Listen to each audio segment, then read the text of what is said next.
suffered a terrible blow at the hands of voters in the European elections.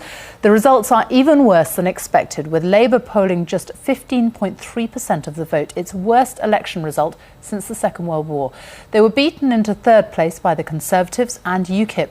And for the first time, the British National Party has won at a national level, gaining 2 seats in the European Parliament.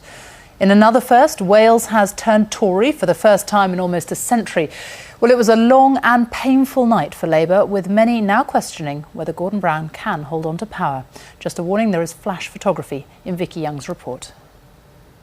I now have the results for the European Parliamentary election. We've beaten the governing Labour Party. The people of Wales who have had the faith to vote for us as Welsh Conservatives. Nicholas John Griffin from the British National Party.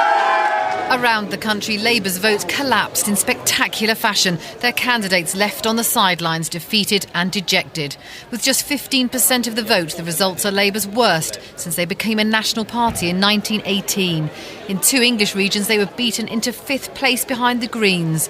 Labour MPs are reeling, but those loyal to Gordon Brown still insist this is no time to dump their leader. And those Labour Party activists who worked incredibly hard, knocking on the doorstep, phoning people up, delivering leaflets, they don't want us to turn in on ourselves. They know what people are saying, which is that we need you to sort out the economy and we want you to sort out MPs' allowances.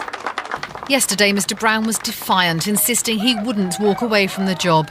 Ministers accept these results are dismal, but blame the recession and the expenses scandal. The Conservative vote in itself was hardly resounding, but in Wales it was enough to push Labour into second. The first time Labour have failed to top the poll there for more than 90 years. David Cameron hailed his party's results a success. They show an enormous gap opening up between Labour and Conservative, almost getting twice as many votes as Labour last night. Is it now, all good? now what we need is obviously the next election should be a general election, and just as Labour has lost the trust of the British people, I want the Conservative Party to work hard to win that trust. Tight security greeted the BNP leader Nick Griffin as he arrived to hear the news that his party now had 2 MEPs, despite getting fewer votes than last time round. And it was an impressive performance by UKIP. The party increased its number of MEPs and beat Labour into third place. This isn't the protest vote.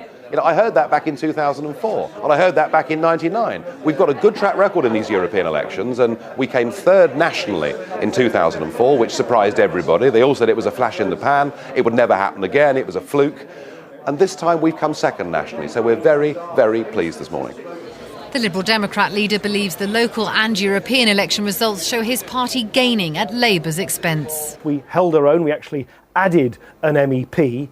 Would I have liked us to do even better? Yes, of course. But I think given the very volatile nature of the elections, it was a solid result. These results do not show Labour being beaten because their rivals have done spectacularly well. Their supporters simply drained away. Labour MPs must now decide whether the best way to get it back is a new leader. Vicky Young, BBC News, Westminster. Well, it was certainly a night of firsts, good for some, disastrous for others. Let's have a closer look now at how the election